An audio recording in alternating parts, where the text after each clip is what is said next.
Hey kids, it's Mr. Payne on YouTube again. I have two short stories for you today, both of them by Franz Kafka, our favorite. You can remember, hopefully, that he wrote Before the Law. Remember that story about the guy who goes to a door in the middle of nowhere and he wants to get in, but he won't get let in and he has no idea why. And then he sits there and he grows old and he gets kind of maybe a little crazy. And then he's right about to die. And the guy in front of the door is like, yeah, this door was meant for you. I don't know why you didn't walk through. So anyway, yeah, Franz Kafka. And you guys were all like, I don't get it. It's weird and it doesn't make sense and it makes me feel icky. And that means you got it because it's Franz Kafka. He's just a weird author. And it makes you feel weird and confused. And I love Franz Kafka because he makes me feel weird and confused, and because sometimes life is weird and confusing. And what more could you want from a piece of art than that it imitates life? So I think he does a really good job of that. So I have two stories here, very short stories. And the first one is actually doesn't really make you feel weird and confused. So that's rare for Franz Kafka. But the thing I like about this story is that it is 2 sentences long. And the first sentence is really long. So this whole story, again, is 2 sentences. It's called The Sudden Walk. When it looks as if you had made up your mind finally to stay at home for the evening, when you have put on your house jacket and sat down after supper with a light on the table to the piece of work or the game that usually precedes your going to bed, when the weather outside is unpleasant so that staying indoors seems natural, and when you have been already sitting quietly at the table for so long that your departure must occasion surprise to everyone, when, besides, the stairs are in darkness and the front door locked, and in spite of all that, you have started up in a sudden fit of restlessness, changed your jacket, abruptly dressed yourself for the street, explained that you must go out, and with a few curt words of leave-taking, actually gone out, banging the flat door more or less hastily, according to the degree of displeasure you think you have left behind you. And when you find yourself once more in the street, with limbs swinging extra freely in answer to the unexpected liberty you have procured for them, when as a result of this decisive action, you feel concentrated within yourself all the potentialities of decisive action, when you recognize with more than usual significance that your strength is greater than your need to accomplish effortlessly the swiftest of changes and to cope with it, when in this frame of mind you go striding down the long streets, then for that evening you have completely got away from your family, which fades into insubstantiality, while you yourself, a firm, boldly drawn black figure, slapping yourself on the thigh, grow to your true stature. All this is still heightened if at such a late hour in the evening you look up a friend to see how he is getting on. Whew. That first sentence is a doozy of a sentence. Kind of reminds me of the poem that we read, If. Maybe by Rudyard Kipling, I forget. But anyway, where he goes, if you can do this, if you can do that, if you can do that, if you can do that, if you can do that, if you can keep your head when other people are losing theirs and blaming it on you, the world will belong to you. And what's more, you'll be a man, right? Where he sets it up with all this if, then. Franz Kafka does the same thing here. When you do this, when you want to stay inside, when it's raining outside, when you're already sitting down, when you've already had your dinner and you're doing what you do before bed, and then you decide to go outside and you decide to go for a walk, just kind of when you do this, when you do this, when you do this, when you do this, when you do this.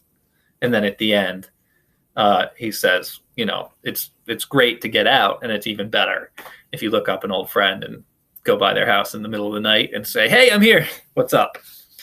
Anyway, so that's a very short story by Franz Kafka called The Sudden Walk.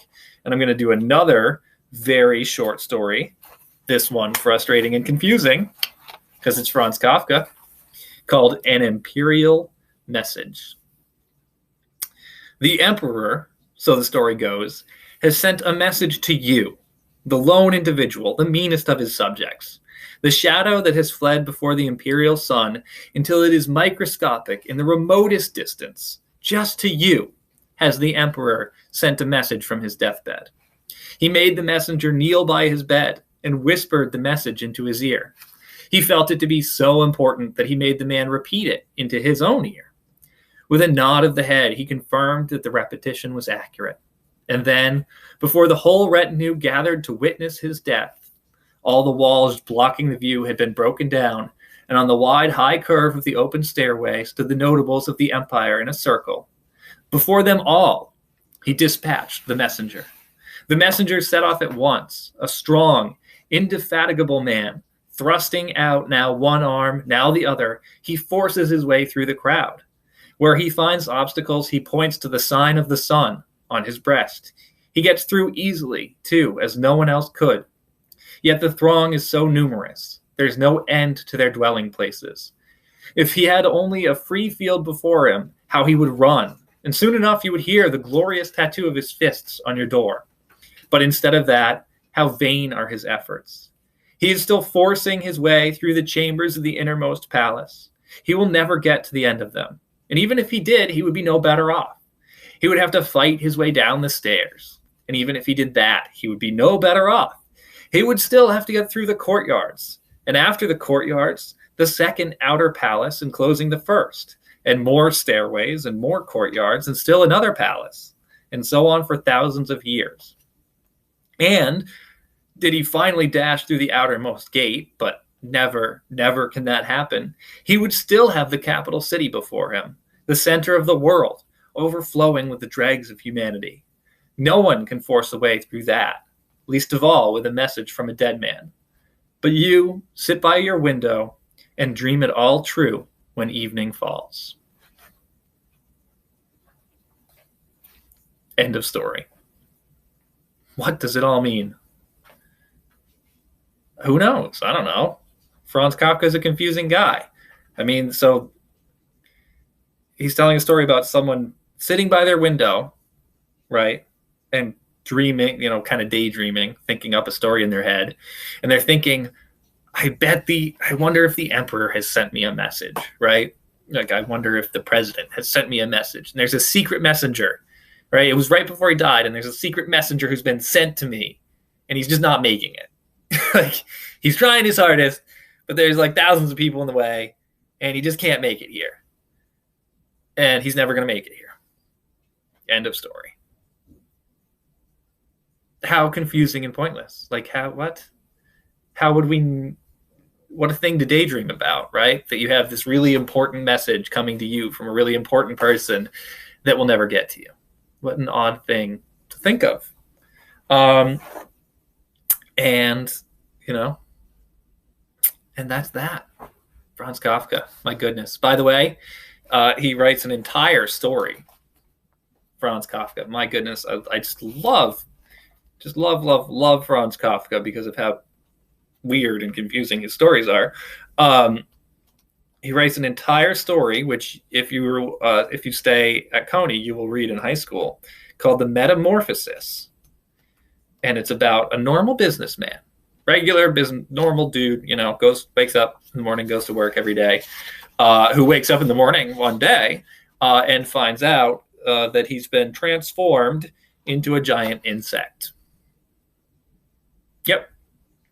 That's what the book's about. Here's the first sentence. I think it's maybe the best first sentence of a story ever written. As Gregor Samsa awoke one morning from uneasy dreams, he found himself transformed in his bed into a giant insect. And then the story goes on from there. My goodness. What a ridiculous, crazy, and weird and confusing idea for a story. And yeah, so hopefully you guys get to read this story at some point in your life. Because, come on. Guy turns into an insect in the first sentence. How much better can it get? All right. That is story time with Mr. Payne on YouTube or something like that. I forget what I'm calling this. But those are stories number 2 and 3. Those are fiction stories. Last time it was nonfiction. This time it's fiction. And who knows what I'll come up with next, because I have a very limited supply of books. And I've just started looking for random stories on the internet. So who knows what we'll have next. Maybe I'll even read you some poetry at some point. That'd be cool too. All right. Bye, kiddos. Stay healthy out there. Have a good one.